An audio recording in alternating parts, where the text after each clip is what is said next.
Good evening. Welcome to China's Red Line. We are live and ready to rock and roll. We have a pretty good one for you today. We're going to be talking a lot about the KMT, the Kuomintang Party's leader. That's the opposition party in Taiwan, Cheng Li-wun, visiting Xi Jinping. Last week I touched on it a bit, but I didn't get to see her visiting Xi because I actually streamed on the day that she was heading to China, or the day that she arrived in China before her meeting with Xi Jinping. But it's all happened now, it's in the past, so we get to have a look at it. So let's get into it. And I can see there are a few people in the chat already. So yeah, it's good to see all of you here. So let's get started. I just need to load my screen. So let me just do that for a second. There it is. Right. Let's just get this freeze framed so I can talk. All right, awkward ass handshake to start off the party. So this lady on the left here who is shaking this human potato's hand is Cheng Li-wun, who is the leader of the Kuomintang, or otherwise known as the KMT. Now that is the opposition party in Taiwan. It's not the actual ruling party. The ruling party in Taiwan at the moment is the Democratic Progressive Party, led by Lai Ching-te. So she is the leader of the opposition party. So it's actually not really such a big deal that a Taiwanese person is going to China. But the fact of the matter is she's gone there specifically to meet with Xi Jinping because the KMT party is this more pro-China party in Taiwan. They're favoring closer ties with the CCP. It's kind of embarrassment. It's kind of embarrassing, really, for Taiwan. I think a lot of people. I put out a post on my channel a couple of days ago asking people what they thought of this, and they generally just think it's cringe. The people in Taiwan. So she is pro-China and pro closer ties with China, so much so that the KMT, they interfere with the Democratic Progressive Party's actions that they try to take to bolster Taiwan's defense capabilities. For example, recently the Democratic Progressive Party proposed a special defense budget of around $40 billion to strengthen Taiwan against the possible invasion from China. But the KMT stalled it. They stalled this defense budget, and they can stall this mainly because they control and have a huge influence in Taiwan's legislature, the Legislative Yuan, which must approve major spending proposals. So the KMT blocked it, which I think is a huge mistake because it severely weakens Taiwan's national security. But it isn't. But isn't it also a bit of a coincidence that their stalling of the defense budget also comes at a time when the leader of the KMT goes on an ass licking trip to Beijing? Don't you think that's a bit of a coincidence that she stalled the defense budget, then she goes over to China to cozy up with Xi Jinping? Is this a traitor or what? It's really, really, really ridiculous. Cozying up to Xi Jinping, the guy who wants to take away your democracy. The very reason that this Cheng Li-wun, whatever the hell her name is, has a career is because of Taiwan's democratic system. And she would just be happy to give it all up just to go and have a meeting with Xi Jinping, this guy who threatens to use force to invade Taiwan if they go against the CCP's messed up narrative. And they try to impose this messed up narrative on the entire world. Taiwan is basically constantly walking on eggshells. They're not allowed to have diplomatic ties with other countries. There's no UN membership. no World Health Organization membership when Taiwan could really help. They're one of the leading democracies in the world when it comes to healthcare. But no, China blocks everything. And this lady, Cheng Li-wun, is perfectly happy to do that. She goes to meet this horrible, awful man from this oppressive government that wants to take away all of Taiwan's freedom and civil liberties. But no, that's fine, no problem. Anyway, guys, sorry, rant over. So we're just going to have a look at some of the things that went on, some of the things that she said, some of the questions that she answered from journalists. We'll have a quick look because it is interesting and it gives you a good glimpse into how this lady behaves and what her real reasoning is behind going to meet with Xi Jinping. 两岸关系发展具有我们愿在坚守九二共识。Okay, sorry, I just want to quickly explain this the 1992 consensus that they keep talking about. Let me just quickly explain that for you and then we'll continue. So, this 1992, the so-called 1992 consensus, it refers to this alleged understanding reached in 1992 between representatives of Taiwan and mainland China. It suggests that both sides agree, they came to an agreement, both Taiwan and China, that there is only one China, but each can interpret what that means differently. So, in practice, it has been used as a political foundation for dialogue between Taiwan and China, though obviously it remains very controversial. But some in Taiwan accept it as a pragmatic compromise, while others obviously reject it as unclear or politically constructed after the fact that it happened. So the 1992 consensus was not between top political leaders or formal party to party talks. So it just doesn't really mean shit, to be honest with you. It goes back to 1992 discussions that happened in Hong Kong between two semi-official bodies. Two semi-official bodies. So it wasn't even the two parties who were ruling the two countries that came to this consensus. So it basically means absolutely nothing. But you'll hear this lady and Xi Jinping talk about this numerous times, especially Cheng Li-wun. She will be talking about it a lot. So anyway, let's get back to them talking. So Xi Jinping says, with the upholding of the 1992 consensus and a shared political foundation of opposing Taiwan 反 independence, 对台独的共同政治基础上，中包括 will work together with Taiwan's various political parties and groups, including the 中 Kuomintang. 国中国国民党在内的台湾 And he talks slowly, doesn't he? 各政党、团体、社会各界人士一道， You know, I thought I spoke slowly, but this guy. 加强交流对话，为两岸谋求 We strive for peace across the Taiwan Strait. Okay, then. So why are you always threatening to invade? Then you just want to impose your political ideology on Taiwan. Then you will be peaceful with them, right? So peace for you means the other side capitulating to you. That's not peace. 为同胞谋福祉，为民族谋复兴。 The rejuvenation of our nation.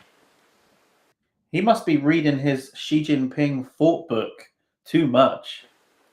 把两岸关系的未来牢牢地掌握在中国人自己的手中。的变化，人类发展进步的大方向，就是为了维护我们共同家园的和平安定。 Safeguarding the peace and stability of our common homeland. So he's basically saying Taiwan is a part of China. 推动两岸关系 promoting the 各种 peaceful 发展，development of cross-strait relations and enabling future generations to share a better future. 让子孙后代能够共享 What a great future where, you won't have the right to vote. There'll be no social programs to help you out if you need them. You won't have free healthcare. You won't be allowed to criticize the government. You won't be allowed to use Western or even your own domestically made social media. It will all be social media from China. Wow, sounds like a great future for Taiwan if the CCP takes over. 为好为人，中华文明，共同培双方应该超越政治的对 Both 抗， sides should transcend political confrontation 共同的筹 and 组 jointly build a wind-shared future 资 across the 与建 Taiwan 构 Strait. 两岸双赢共荣的命运共同体。 Is she thick or something? You cannot do a deal with this guy. 寻求一套 We should seek a systemic solution to prevent and avoid war. Well, I'll agree with that, but I mean, if the solution is China takes over, then that is not a good solution for the people of Taiwan. 以及避免战争制度性的解决方案。即使在台湾台湾海峡将不再 The Taiwan Strait will no longer be. Well, here's the thing, right? She's doing all of this talking like she's the leader of Taiwan. She hasn't even been elected as the leader. So, what is she playing at? She doesn't even speak for the Taiwanese people right now. 成为潜 What a 在 joke. 冲突的焦点，更不会成为外力介入的 Nor will it become a chess piece played by the outside world. 台海。 The Taiwan Strait will be a strait connecting kinship, civilization, and hope. Ugh, facepalm moment. 将是一条连接亲情、文明与希望的海峡。 When we spoke recently, you said that Okay, so this is a question now from a journalist, a Western journalist. I watched the whole thing and I could only find one question that was half decent. So we're going to listen to it. this trip was about seeking reconciliation with the mainland as the best way forward for Taiwan. Having made this trip and having met with President Xi, would you now say that you share his goal of unification for Taiwan? Is Okay, so she's asking, does she share Xi Jinping's goal of unification for Taiwan? that the way forward? 我想今天在会谈的整个过程 I'm not going to read it, guys. You can just watch it and read it. 当中，真正被彰显跟重视的，应该是同为中华民族的感情。 Sorry, a shared sentiment of being part of the Chinese nation. There's nothing shared about it. Sure, you have some shared history from like over 80 years ago now. You know what I mean? Like Taiwan has gone in a completely different direction. They couldn't be any more different, these two countries. 那么我刚刚也提到，习总书记在谈话的时候，他事实上是认可了、尊重了台湾。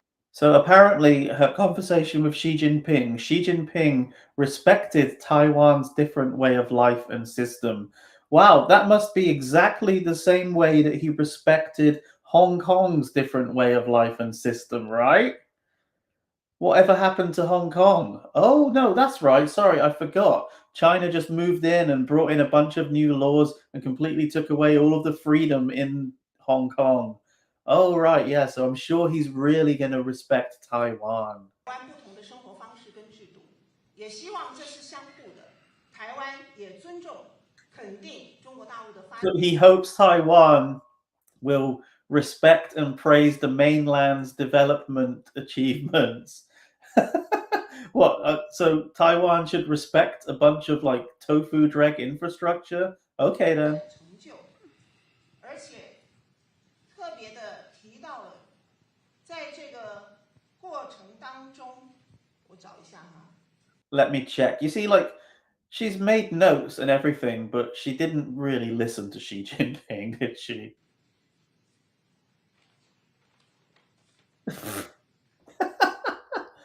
God, she's worse than me when I'm delivering my live stream, fumbling around with her notes. 希望两岸不要发生冲突，那么未来两岸一家亲，多交流，多亲近。刚刚说了，冰冻三尺非一日之寒，这需要一个持续努力的过程，这需要一个坚定的。Yeah. How about you just ask Xi Jinping not to invade you, Like, because that's what he wants to do. 希望能够共同的团结奋斗，来实现中华民族的伟大复兴。所以，在这个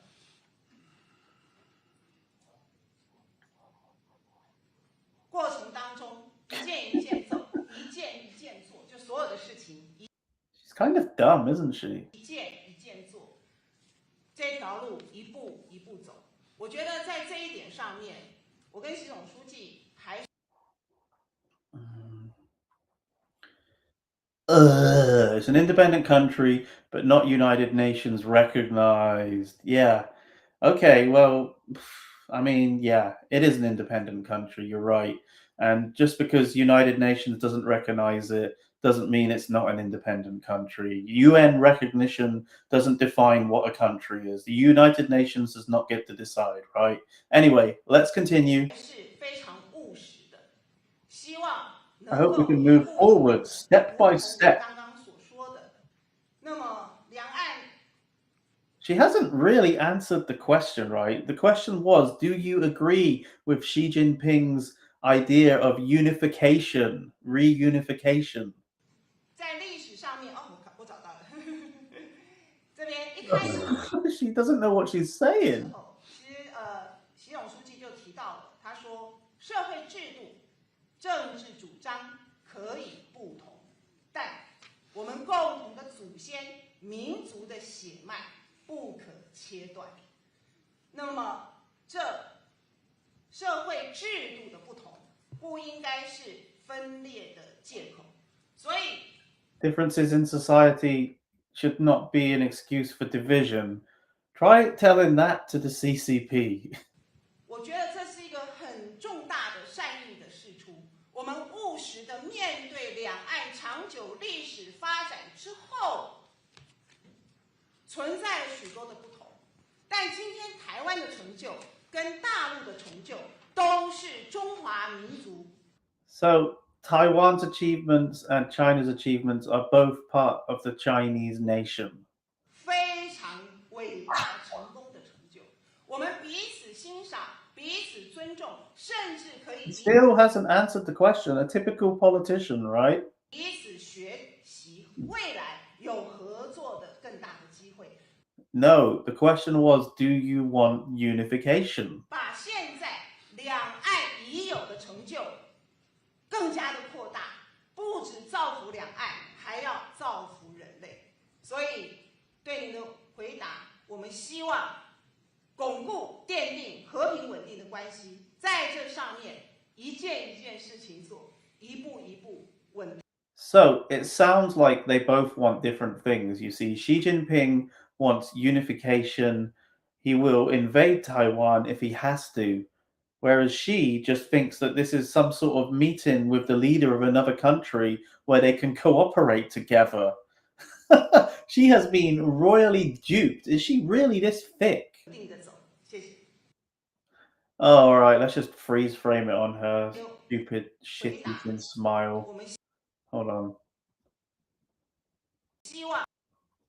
Oh, that's a good pose, actually. That'll do. That'll do. Look at that. Okay.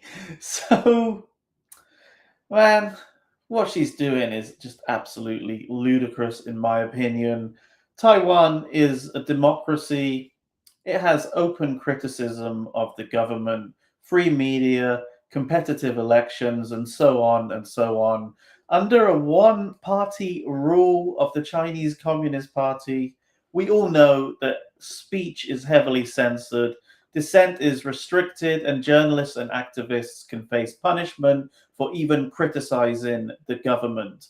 Taiwanese citizens can remove and choose their leaders through elections, and let's hope to God that this one never gets elected. She will sell Taiwan out big time. Big time. Placing Taiwan under China's control would definitely mean a huge reduction in freedom, especially with the free speech, press, political choice. For people who currently live under a democratic system like Taiwan, this would be suicide. Taiwan has worked very hard to get where they are today. They weren't always this amazing, thriving democracy. At one point, they were under martial law. They were having one hell of a shit time under the rule of the KMT back in the day. And it looks like Cheng Li-wun, wants to bring it back. She's willing to just throw it all away. And let's pray to the Lord, if you believe in the Lord, or pray to whatever gods you believe in, that this lady never gets in power in Taiwan, because that would be awful for the Taiwanese people. And anybody that believes that her meeting Xi Jinping is going to solve anything is just delusional. Delusional. You're living in La La Land. Okay, that's my say on that one. Let's move on because we've got some other things to talk about. 巩固奠定和平稳定的关系，在这上面一件一件事情做，一步一步稳定的走。谢谢。Shut up. All right.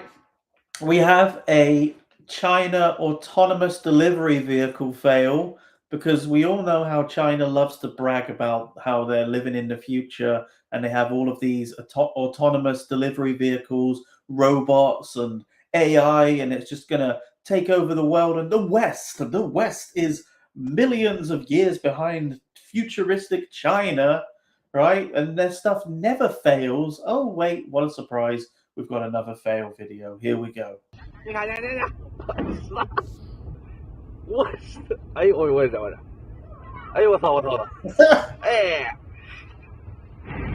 Okay, so that is a new sport. It's called Extreme Autonomous Delivery Vehicle Riding, and it's going up ramps, grinding on rails, and all sorts of things. These things, honestly, guys, though, like with all jokes aside, these things just keep on failing all over the place. We keep seeing it. And yeah, the more they brag, the more we see videos like this, the more they humiliate themselves. And it is hilarious. Okay, this one happened in Malaysia at an airport, at one of those currency exchange places. The poor lady working behind the counter, she's working behind the counter and she had an encounter with one of China's little pinks. Now, a little pink is, I suppose it's a derogatory term for one of China's nationalists. They're called little pinks, and yeah, they're just extreme ultra nationalists. And everywhere they go, they try to impose their bullshit narrative that Taiwan belongs to China. They try to impose this on everybody. And this little pink is trying to impose his stupid narrative on this lady working behind the counter. He sees that the currency has Hong Kong, Taiwan, but it doesn't say Hong Kong, China, Taiwan, China. So he went there to tell her what's up. Let's see what happens. 虽然说我的英语水平不是很好。 I'm from China, and I found a mistake here. Taiwan and Shanghai, Hong Kong. This country, and Hong Kong dollars, and new Taiwan dollars. Hong Kong and Taiwan belong to China, but different. Taiwan have their own currency, Hong Kong have their own currency, China have their own currency. Yeah, but Taiwan and Hong Kong belong to China, Okay. not a country. Okay, and then?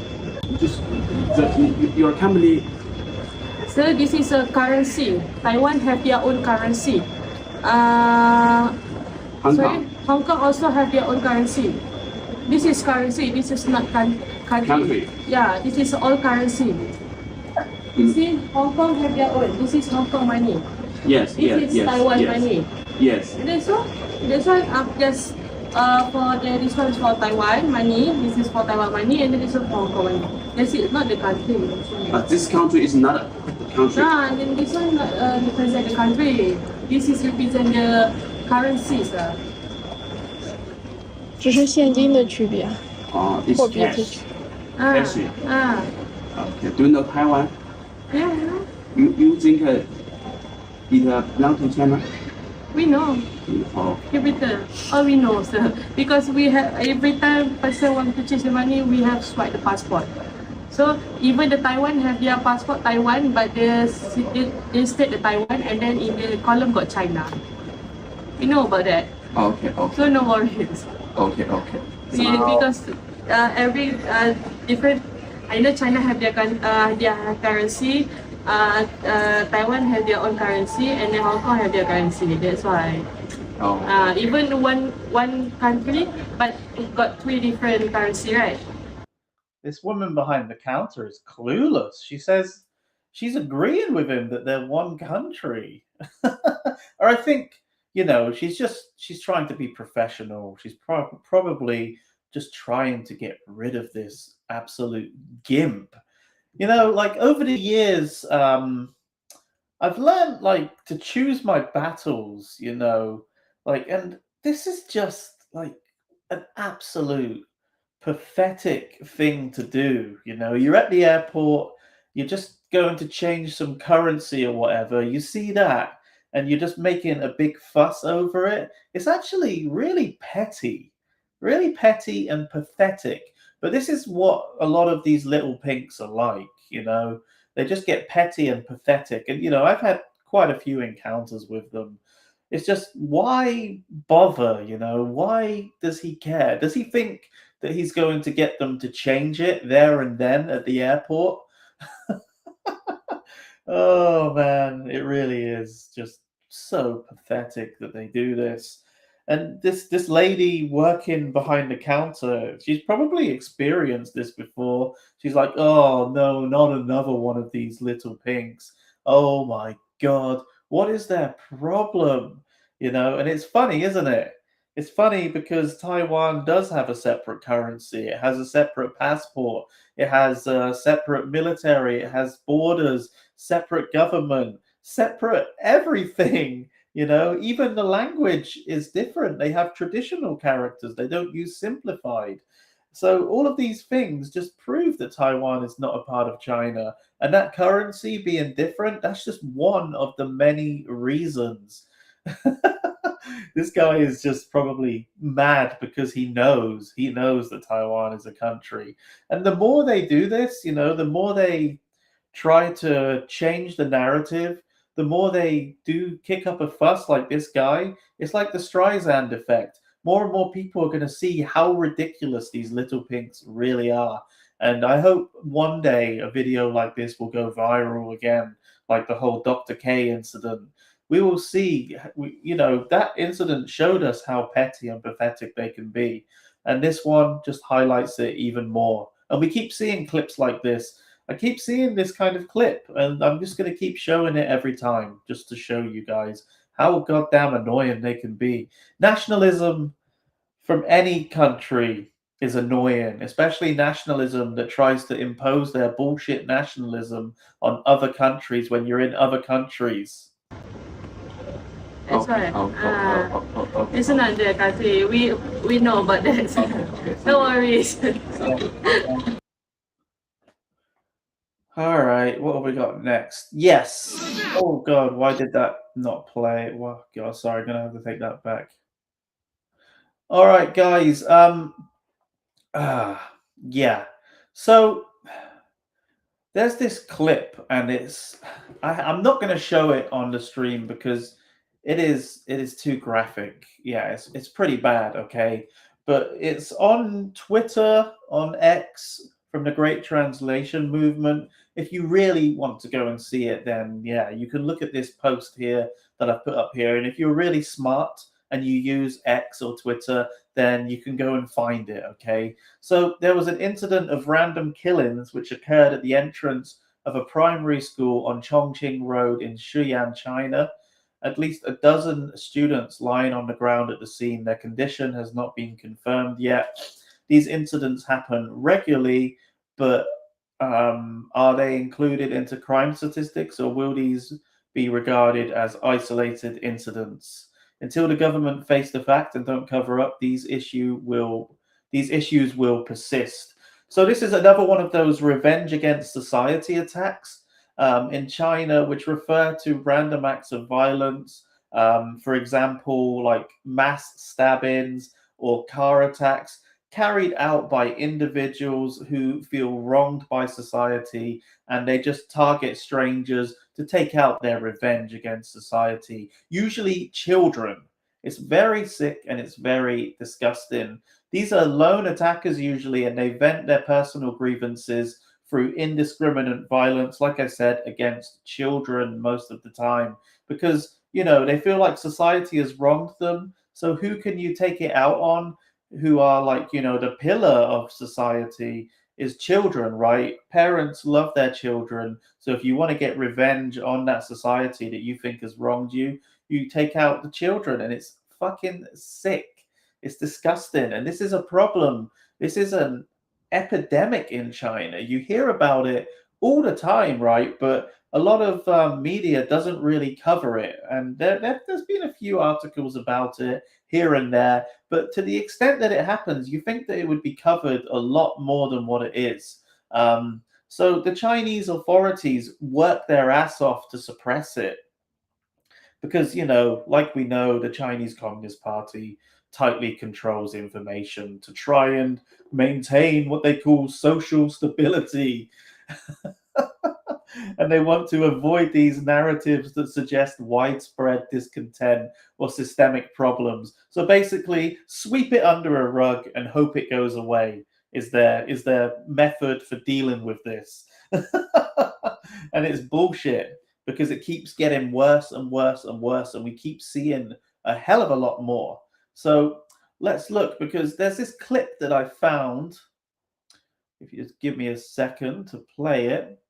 This is outside a school, and there are parents holding massive sticks in what seems a way to be protecting their children in case one of these incidents happen. Massive sticks ready to throw down in case one of these revenge against society attacks happen. And this is apparently, coming from one of the safest countries in the world. We all see the propaganda where people say China is safe.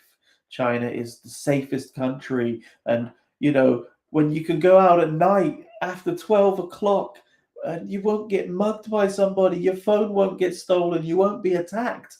But then they have parents waiting outside school with big weapons in case their children get ran over by some lunatic. And yeah, this is the safest country on the planet, according to China's shills. Obviously it isn't, and it's just as dangerous as any other country in the world. Yeah, that's a crazy clip, man, seeing that, right? What would you think if you went to your local school and you saw all of the parents standing outside with baseball bats? All right, guys, I think we're going to look at a few more funny clips. Not going to talk too much about this. I think we'll just watch them, really. I found some clips of just crazy chaos in China. You've got a lot of elderly ladies and men. We call them Ayis and Shushu, right? and they're all going crazy over some vegetables and food. You know, it's like a survival of the fittest. Let's just watch it, man. Turn this volume down to too loud. Look at that. They are going crazy, man. It's like the apocalypse is about to happen. It reminds me of COVID when everybody was going mad buying up all of the toilet paper and shit. Look at them going to grab this rice.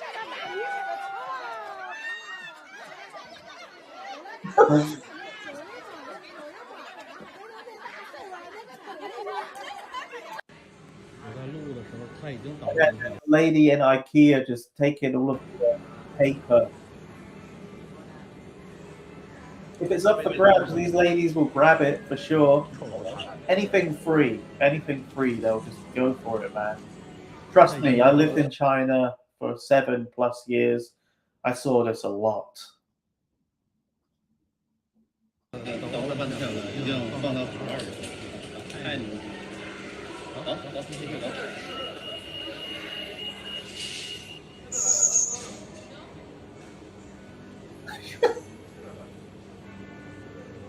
And obviously, not everybody in China does this, okay? But there are a bunch of people that ruin it for everybody else.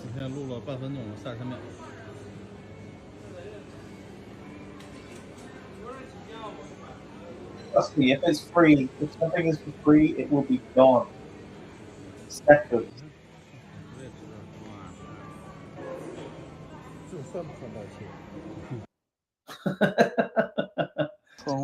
Okay. Oh yeah. Okay. And we have tofu drag. I just like to show you this tofu drags.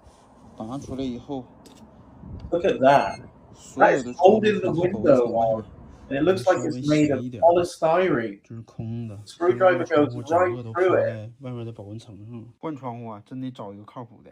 这个之前安窗户的，真是一点知识常识都没有，直接把窗户做到保温层上。我现在极度怀疑他一个胀钉都没打到墙上。现在这个窗户只靠胶去做固定，你说这样的窗安完，谁家敢？惨不忍睹呀！看看我邻居当年建的青钢别墅，你们看看，如今欲哭无泪，全部开裂。你们看，这是外面，再去看看里面，更是惨不忍睹。当年还以为到时候房子不住了，说还可以卖铁。你现在这铁怎么卖？你们看看，这一捅就破。Look, that's supposed to be iron, and it's falling apart. Jesus Christ, man! These tofu dregs, they're real, and they're all over the country. Like, let's just see that again quickly if we can. Yeah, okay. I'm just gonna take it back. Let's go back. Okay, yeah. Watch the screwdriver that he puts in. Like, just watch this. Oh, it's funny how the back. By the way, this lady who stole all of the tissue, like on the back of her like tracksuit top, it says "covered" or something. Yeah, I think she's got the toilet covered in toilet paper. Or was she wearing a Converse top? Right, watch the way this screwdriver goes into this outer wall. Oh my god, is it made of polystyrene? Is that made of, sorry, styrofoam or polystyrene? I don't know what you North Americans call it. That is scary, dude. Imagine that is a new build that you have just bought, all of your money, 换窗户啊，真 and 得 it's 找一个靠谱 literally 的。 made 这个 of 之前安 stone. 窗户的，真是一点知识常识都没有，直接把窗户做到保温层上。我现在极度怀疑他一个胀钉都没打到墙上。现在这个窗户只靠胶去做固定，你说这样的窗安完，谁家敢用？惨不忍睹呀！看看我邻居当年建的青钢别墅，你们看看。Yeah, man. I used to live in a tofu drag. I survived. I was lucky. That I survived living in that tofu drag. This building that I lived in, it was built in the 90s. And it was, when I lived there, it was like 2018. And it was built in the 90s, so it was like, almost 30 years old, which is not old for a building, really, is it? And this place was falling apart. The lift, the elevator, it was constantly out of service, and some of the buttons were missing for the floors on the little keypad that you press to go up a floor. There was like a light that was constantly flickering. You could see the wires going into the light. You could see all of the wires that would go into, like, the electrical wires for the lift. And yeah, it just made some buzzing noise. Like, I used to take the stairs because luckily I only lived on one of the lower floors. But yeah, sometimes I took the lift if I was feeling lazy. But yeah, it was like a gamble, risking your life, I swear.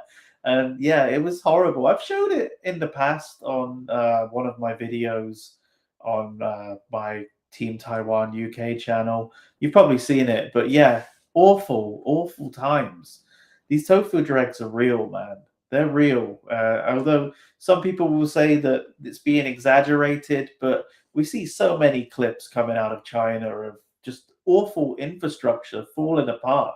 For every video that you see of the shills posting how amazing China's infrastructure is, there's probably about 10 different videos of like tofu dregs. We see more of this than we do, no matter how much they pump out the propaganda, we just keep seeing these tofu drag videos over and over again. Ah, man. And I've seen it with my own eyes as well. So I know that they're real. So if the shills are saying this is bullshit, all you need to do is just go and type in tofu drags and you'll find like so many videos. Anyway, guys, that is all that we have time for today's stream. Thank you so much for watching. I hope you enjoyed the stream, and please don't forget to like, comment, subscribe, help get this video pushed in the algorithm, because I'm pretty sure YouTube is trying to bury my content at the moment. So if you can give me a little bit of a push, that would be amazing. Thank you guys so much for watching, and I'll see you all next week. Bye for now. We're still here. How's it going, guys? Let me see. Everything is danger and bad quality. Yeah. And food safety is a huge problem. Tell me about it. Man, I lived there for 7 years. I ate the food. I think it hasn't done me any favors in life, to be honest with you guys. I'm not the healthiest guy ever anyway, but I'm pretty sure that living in China hasn't really given me a good start in life. Yeah, man. Some of that food. Oh, yeah. God. I don't want to talk too much about it, but let's just say that I spent a lot of time on the toilet when I lived in China, more than I ever have in any other country. Last time I lived in China, I lived in an unopened hotel. Really? That's weird. CCP high officials got top quality supplies and commoners got the bad quality stuff. Yeah, that is right. That is right. Because it's such a corrupt place. It's a really corrupt country. Lewis, do you know where the special farms are located that CCP high-ranking officials get their food from? No, I do not. I have no idea. I know that a lot of them, like, they buy imported things. Their car is usually an import. Their phone is usually an import. They have all special privileges that the regular, normal, lower classes in China do not have, unfortunately. Yeah. So I'm guessing the food they get is also like specially imported just for them. CCP got special supplies. Indeed. I've heard there are special farms. Yeah, there probably is. There probably are. Flush toilet or squat pot. I've experienced both in China, living in China. Yeah. When I first moved there, it was a squat toilet, and it was a weird experience because it's the first time I've ever used one of them, you know? So that's the first time when I moved to China, I actually had to deal with that. But yeah, like after a while, when I decided to move, I ended up specifically looking for a place that had a proper toilet.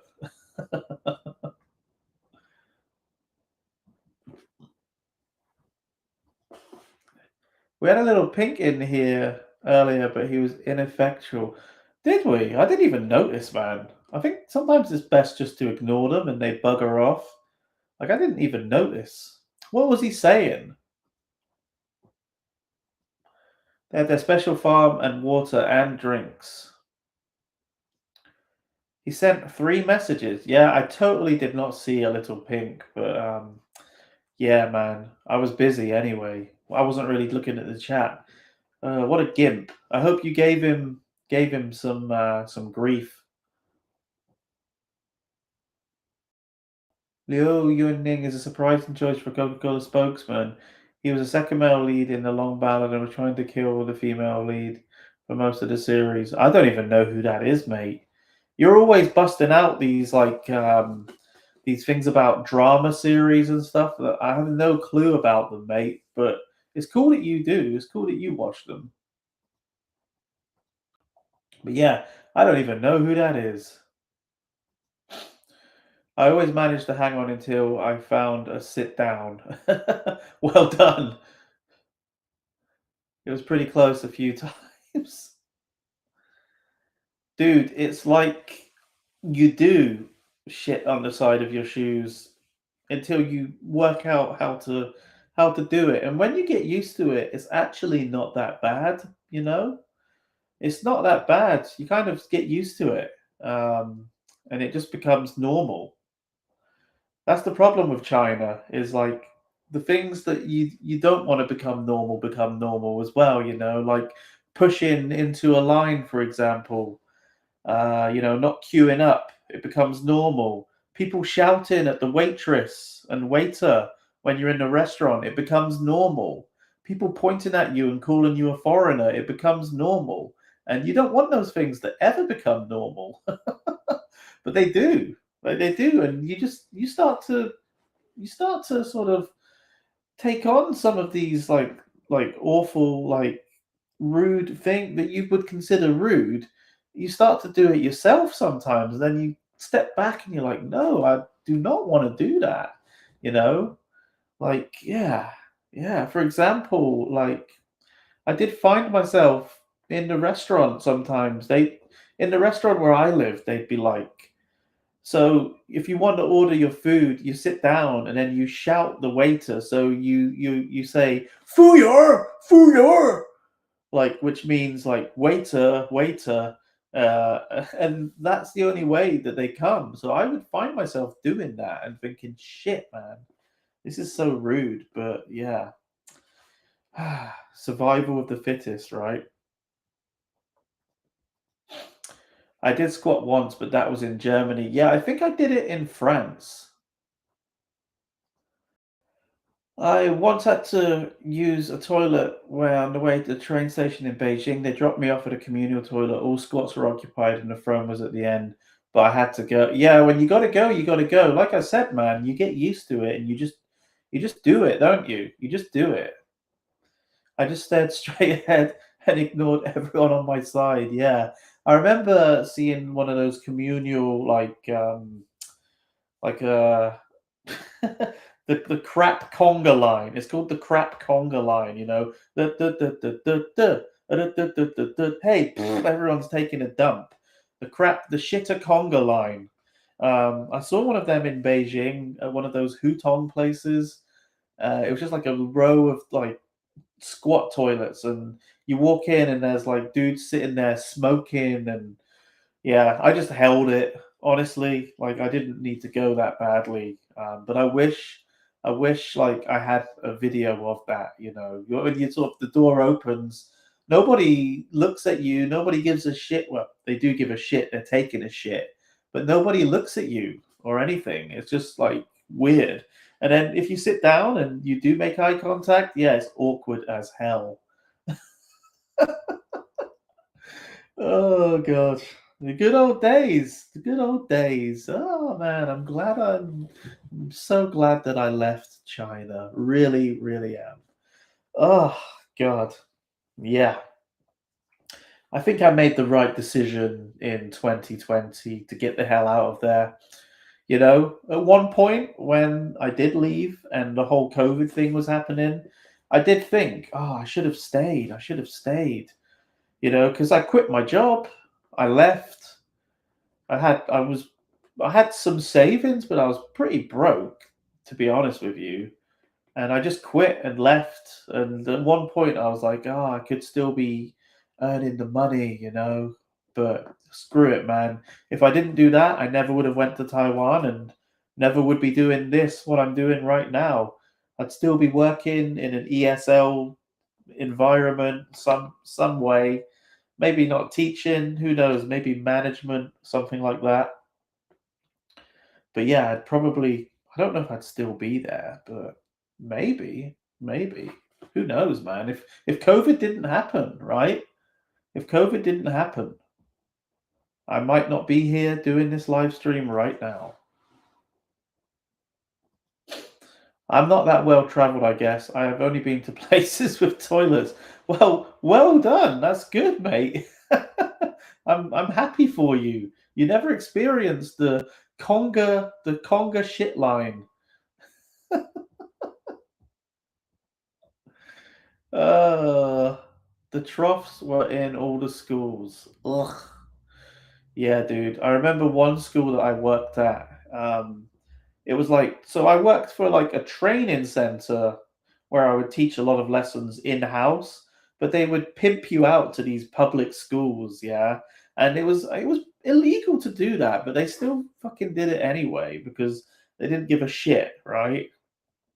And they pimp you out to these awful high schools and middle schools. And I went to one that was like had a really bad reputation for just being a shithole, and every teacher just could not stand going there.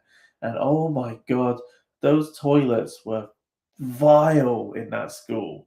It was horrible. I'm talking like just a trough to shit in, no hand sanitizer or soap or anything in the toilets, no toilet paper. It was just bloody awful. Like, you know, you would hold it in all day because you did not want to go in there. Just the smell, it just reeked. Oh god, yeah. Anyway.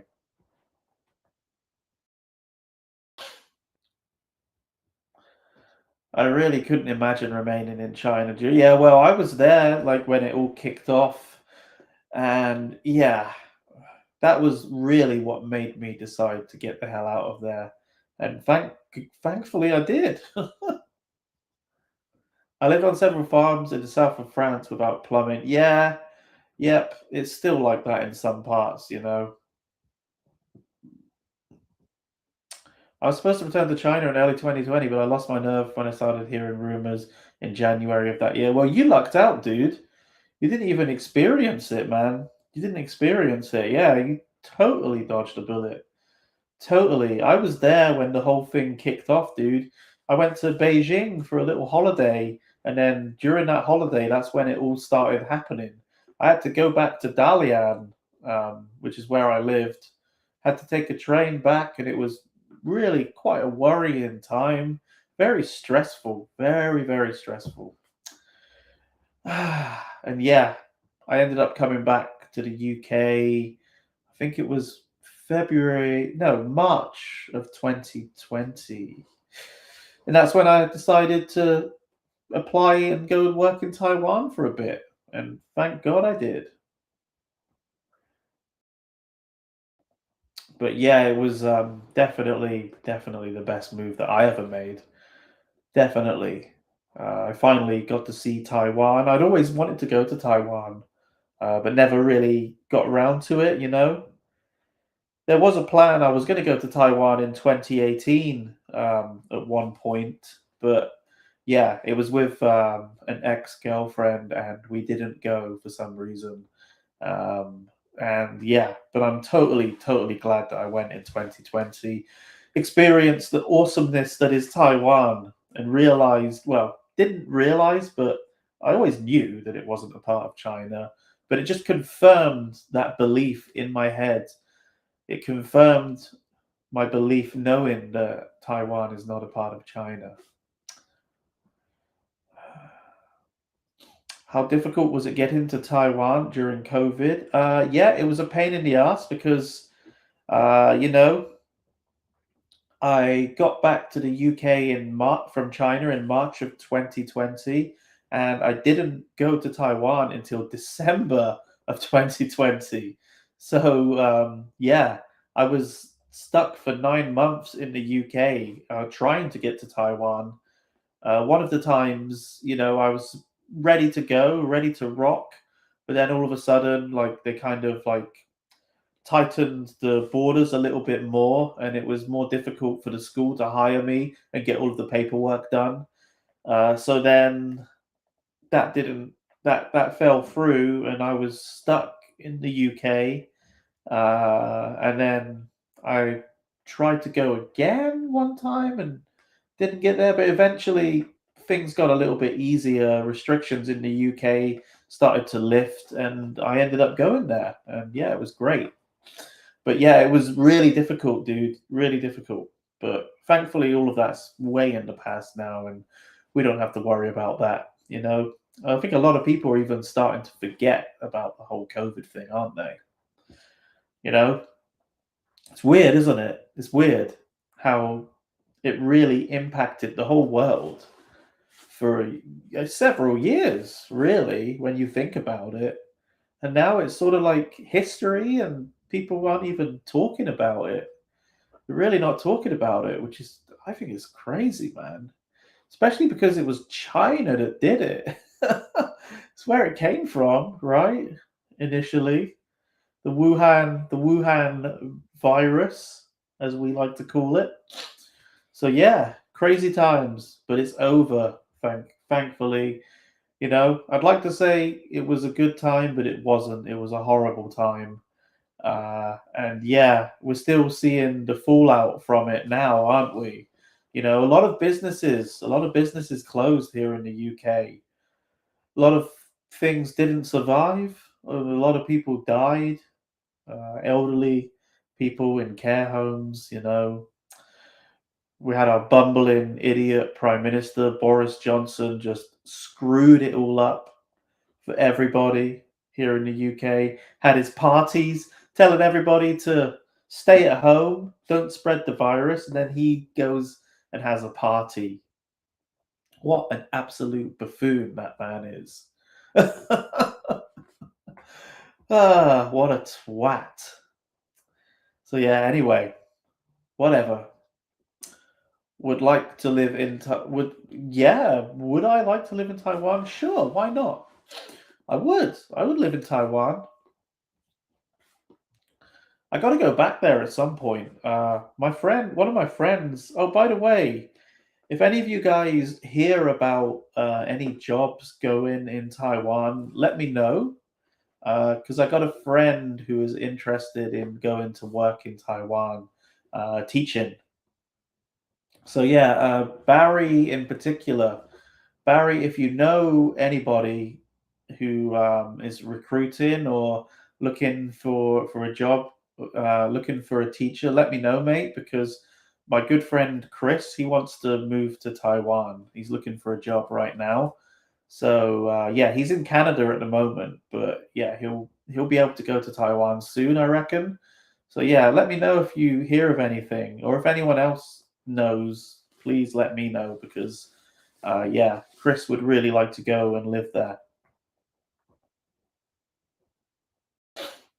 People still might be dying in China from COVID, but they call it, well, yeah, maybe, mate. Yeah, thanks, mate. That would be good. Permanently, yeah, I would live in Taiwan permanently if I could, but I can't. Because let's face it, I don't want to be an English teacher because I just never want to do that job again. Honestly, I'd rather not do that job. I've grown out of it. Let's just say that. I'm not really interested in being a teacher anymore. It's not what I want to do. So I can't do that in Taiwan. I definitely don't want to do that. Could I get another job there? I don't know. I don't think so. I mean, my spoken Mandarin is not good enough. So what am I going to do if I go there? I'd need to get a good job. I could make YouTube content, but first of all, I'd need to get my foot in the door so I can get a job there and then make content and then move from the job into full-time content creation. You would think by now, though, after all the hard work I've done for Taiwan, they'd just let me live there permanently, right? No, I'm joking. I don't expect that to ever happen, but, it would be cool as hell if it would. I got a job for Chris if he's looking. Can he read hexadecimal? That says you are a cunt. No, I'm joking. I can't read it. Yeah. No, I don't think he can, mate. So, yeah. But he is definitely looking for a teaching job in Taiwan. So, any help from anybody would be much appreciated. I've said that I'm going to try and help him to find a job because I have connections. But yeah. Okay, we're going to read a couple more and then I'm gonna go. The yoga retreat that my sister leads in China was originally organized by a woman from Taiwan. She no longer attends the yoga retreat, but my sister visited her last summer in Taiwan. Oh, that's cool. Without an APRC, not sure if you could. Yeah, exactly. So I can't just go there and do that. So, what is the point? I'm not going to go there to teach again. I'm just not into that. So, it was a mistake for me to go to Taiwan as a teacher anyway, because I ended up quitting the job that I went there to work at and try to make YouTube videos because I just didn't want to teach anymore. So, yeah, there's not really much point in me going there to get a teaching job just so I can stay there for 5 years to get my APRC, my Alien Permanent Residence Card. You're called an alien in Taiwan, by the way, which is pretty fucking annoying. But yeah. Anyway, guys, that's all we've got for today. Thank you for engaging with me in the chat. Humoring me. I think you're humoring me. That's what we'll call it. Thank you for humoring me in the chat. It was great to catch up with you guys. Thank you for watching the stream. And yeah, I will see you all next week. I've got a new video on my Team Taiwan UK channel. If you guys haven't watched it already, go and check that out. And yeah, gotta be making another video some point this week, I'm sure, for next week. So yeah, guys, thank you so much for watching, and I will see you soon. Bye for now, guys.